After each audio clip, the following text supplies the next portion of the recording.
Honors, the matter before the court is the case entitled Allen Pigeon versus Hazen Stone et al., case number 25AP018. Representing the appellant, Allen Pigeon, is Stephen Bridice. Representing the appellee, Hazen Stone et al., is David Boyd.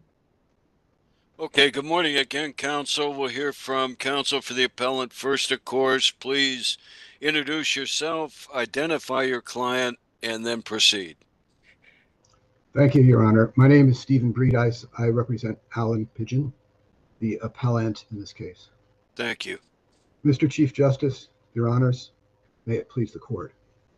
The trial court's review of the appellant's motion to dismiss did not reflect the application of the standard of review laid out by this court. Under the Vermont Supreme Court's precedent, it's clear and stark. Every conceivable evidentiary and procedural advantage must go to the non-movement, in this case, Mr. Pigeon. However, the trial court turned this standard on its head. A motion to dismiss should be denied unless it is beyond doubt that there exist no facts or circumstances that would allow the plaintiffs to recover. This must be reviewed in the context of regarding their factual allegations as true, ambiguities are construed in their favor, and all reasonable inferences to be drawn from the complaint are regarded as true. When the movement's countervailing factual averments are postulated, they must be regarded as untrue. The standard can be summarized succinctly as follows. Probable cause is a question for the jury unless there is no room for a difference of opinion concerning the facts or the reasonable inferences to be drawn from them. In this case, the plaintiff was deprived of those advantages. They were conferred, on the contrary, to the movement. The trial court dismissed the plaintiff's complaint as long and complicated and stated that it made no determination as to the accuracy of the plaintiff's facts at this stage of the proceeding.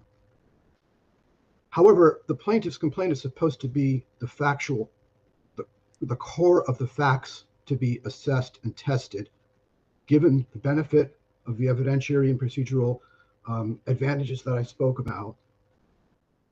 And what happened when the trial court conducted its review is it accepted the state's facts as true and granted the state the benefit of all the reasonable inferences, and in fact deconstructed the plaintiff's case, rendering what in effect amounted to a summary judgment motion, a summary ruling on the merits of the case by the court based on its set of facts.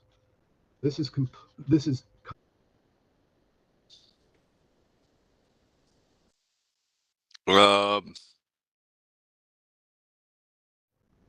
Bridice, can you hear me? Yes, you froze there. You froze for a minute there. Go ahead, please. I'm sorry. So to delve into the facts a little bit, when probable cause is based only on the allegation of a single complainant, that complainant must be reasonably credible. In our brief, in our opposition, we articulated numerous reasons why the credibility of this sole complainant was in grave doubt, and these charges should never been brought based just upon her word and the thinnest possible corroboration you could imagine. Furthermore, a finding of probable cause is rebuttable if it was based on a misleading, fabricated, or otherwise improper evidence. Probable cause must not be predicated on unreliable testimony or an affidavit enhanced by material misstatements, omissions, mischaracterized evidence, or where there is some irregularity and impropriety. And as we set forth in our brief and in our opposition to the motion to dismiss, we do have an affidavit enhanced by material misstatements.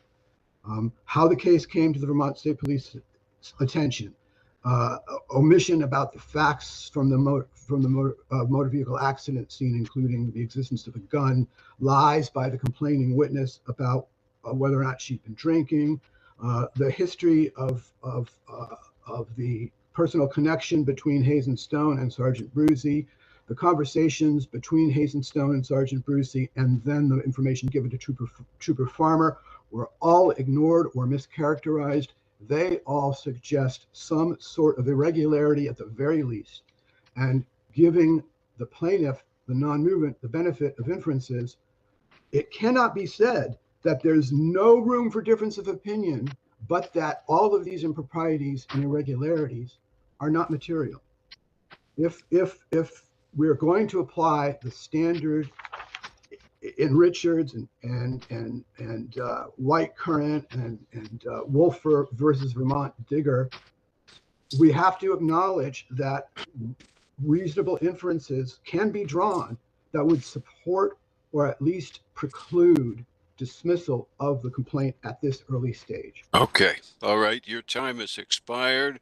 Thank you very much. We'll hear from counsel for the appellee now. Of course, please start by introducing yourself, identify your client, and then proceed. Good morning, David Boyd on behalf of the appellees. Thank you. The ruling of the trial court should be affirmed. Prosecutorial immunity bars appellant's claims against the prosecutor defendants based on the criminal proceedings against appellant, and sovereign immunity bars his claims against the state. Appellant cites no immunity cases decided anywhere to the contrary. The ruling should also be affirmed because appellant failed to rebut the presumption of probable cause that applies here. Appellant does not contest that virtually all of his claims were premised on an alleged lack of probable cause. Instead, he argues that the complainant had a history of prevarication because she denied drinking when arrested for DUI, and that this should have prompted further investigation. This is a challenge to the sufficiency of the evidence, and Lay establishes that a plaintiff cannot plead the insufficiency of the evidence that was available to the criminal court at the time.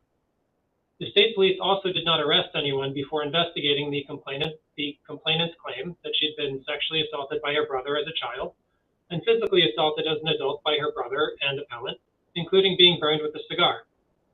Probable cause existed because 4 witnesses confirmed that the complainant told them she'd been sexually assaulted as a child, at times ranging from 8 years ago to 2 years ago, to shortly before the complainant spoke with the state police. 3 witnesses confirmed that she had told them about the alleged physical assault, at times ranging from shortly after it allegedly happened to shortly before she spoke with police. 2 of those witnesses described burns on her back that they saw, consistent with the claimant's claim that she had been burned with a cigar, and a detective observed scars on her back consistent with that claim as well. Investigators also found physical evidence consistent with the claims in the form of a black cigar tip, where the complainant indicated she thought one would be found. And the complainant's stepbrother corroborated one of the details of her claims when he admitted that he had messaged her asking for a picture of her breasts. Finally, qualified immunity applies as to the state police defendants. The criminal court and the trial court in this case have both found that there was probable cause. Appellant cannot establish on this record that the troopers were objectively unreasonable in believing that there was probable cause for the arrest. The ruling of the lower court is correct and should be affirmed. Unless there are any questions, thank you very much for your time. All right, I see no hands, so thank you very much. Does the appellant have any time? Appellant has no time remaining. Okay, please call a conclusion of the hearing. The next hearing for the court is scheduled for 1:30 this afternoon.